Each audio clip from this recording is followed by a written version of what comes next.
আসসালামু আলাইকুম। বিলকিস কিচেন ব্লগের পক্ষ থেকে আপনাদের স্বাগতম। আজ আমি চলে এসেছি ভিন্ন স্বাদের নতুন একটি রেসিপি নিয়ে। সয়াবিনের কাবাব।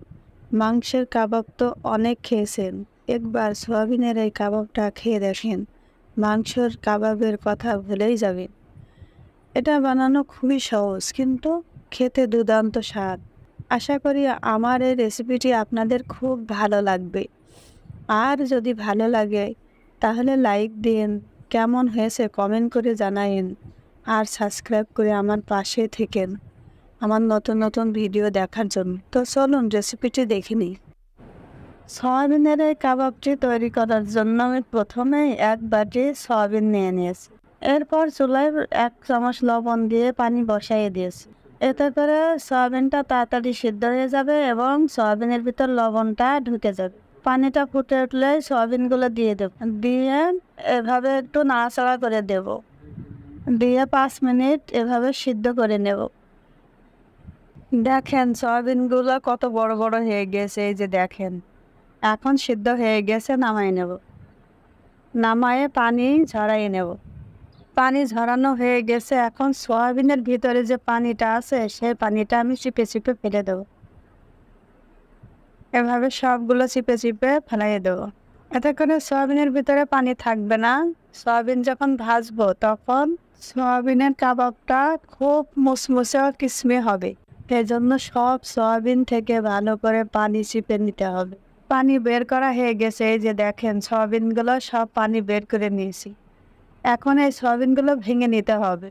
ব্লেন্ডার মেশিনেই হোক আর পাটায় বেটেই হোক, ভেঙে নিতে হবে। আমি এই সয়াবিনগুলো পাটাতে বেটে নিয়েছি। এই যে দেখেন সয়াবিনগুলো এরকম একটু আস্তে আস্তে থাকবে, একবারে ফিনিশ করা যাবে না। এভাবে একটু আস্তে আস্তে রেখে এই সয়াবিনের কাবাবটা করতে হবে, তাহলে কাবাবটা খুব টেস্ট হবে। যদি বেশি ফিনিশ করেন তাহলে কাবাবটা ভালো হবে না। এখন আমি কিছু শুকনো মশলা নিয়ে নিয়েছি কাবাবটা বানানোর জন্য। 1 চামচ মরিচের গুঁড়া, এক চামচ জিরা গুঁড়া, 1 চামচ ধনিয়ার গুঁড়া, 1 চামচ গরম মশলার গুঁড়া, 1 চামচ হলুদের গুঁড়া, 1 চামচ ধনিয়ার গুঁড়া ও 1 চামচ চিনি ফ্লেক্স এবং স্বাদ অনুযায়ী লবণ দেব। এখন সব মশলাগুলো সয়াবিনের উপরে দিয়ে দেব।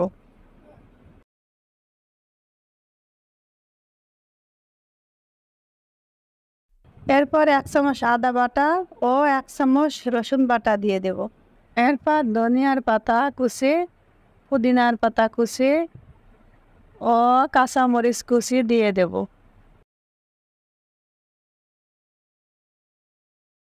এখন সব উপাদানগুলো একবারে সয়াবিনের সাথে মিক্স করে নেব।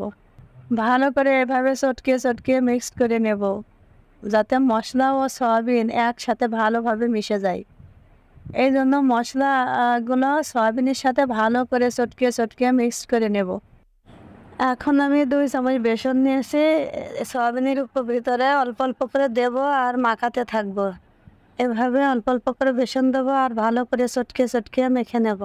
এই বেসনের সাথে সয়াবিনটা ভালোভাবে মাখতে হবে। ভালোভাবে মাখলে কী হবে, যখন আমি কাবাবটা ভাজবো তখন খুবই কিসমি হবে, খুলে আসবে না, ভেঙে যাবে না। এই জন্য বেসন দিয়ে ভালো করে মেখে নিতে হবে, তাহলে কাবাবটা বানাতে সুবিধা হবে। আমি 2 চামচ বেসন দিয়ে দিয়েছি, আপনাদের যদি আরও লাগে তাহলে আপনারা আরও দিয়ে নেবেন। দেখবেন যে কাবাব বানানোর সময় এমন মুট মুট করলে খুলে যাচ্ছে কিনা। যদি খুলে না যায়, পারফেক্টভাবে হয়, তাহলে বুঝবেন যে মাখানোটা ঠিক আছে। আর যদি খুলে খুলে যায় তাহলে আরও বেসন দিয়ে আরও ভালো করে মেখে নেবেন, তাহলে আর খুলে যাবে না। আমার কিন্তু 2 চামচ বেসনেই হয়ে গেছে। আমি এখন মুট মুট করে কাবাবগুলো বানিয়ে নেব। এই যে গোল গোল করে এভাবে বল বল করে বানিয়ে নেব। একইভাবে আমি সবগুলো বল বল করে কাবাব বানিয়ে নেব। এ পর্যায়ে সব কাবাব তৈরি করা হয়ে গেছে। এখন চুলায় চলে যাব। চুলায় এই যে আমি একটা কড়াই বসিয়ে দিয়েছি। এখন এখানে পরিমাণ মতো রান্নার রেগুলার তেল দিয়ে দেবো। কাবাবগুলো ডুবো তেলে ভাজতে হবে, সেভাবে আমি চুলায় তেল দিয়ে দেবো। তেলটা একটু গরম হলেই কাবাবগুলো এক এক করে দিয়ে দেবো। তেল বেশি গরম করা যাবে না, তাহলে কি হবে, কাবাবের উপরে ভাজা ভাজা হয়ে যাবে, ভিতরে কাঁচা থাকবে। এই জন্য তেলটা একটু গরম হলে সব কাবাবগুলো দিয়ে দেব, দিয়ে এভাবে 3-4 মিনিট নাড়াচাড়া করে ভেজে নেব। এ পর্যায়ে চুলার জাল মিডিয়ামে রাখতে হবে, হাই স্পিডে চুলার জাল দেওয়া যাবে না। উপরে ভাজা ভাজা হয়ে যাবে, ভিতরে কাঁচা থাকবে। এই জন্য চুলাটা মিডিয়াম রেখেই কাবাবগুলো ভাজতে হবে। এক পাশ ভাজা হয়ে গেছে, এখন উল্টায়ে দেব। একইভাবে অপর পিঠটাও ভেজে নেব। এভাবে উল্টায় পাল্টে 3-4 মিনিট ভেজে নেব। ভাজা হয়ে গেছে, এখন উঠিয়ে নেব। একইভাবে আমি সব কাবাবগুলো ভেজে নেব।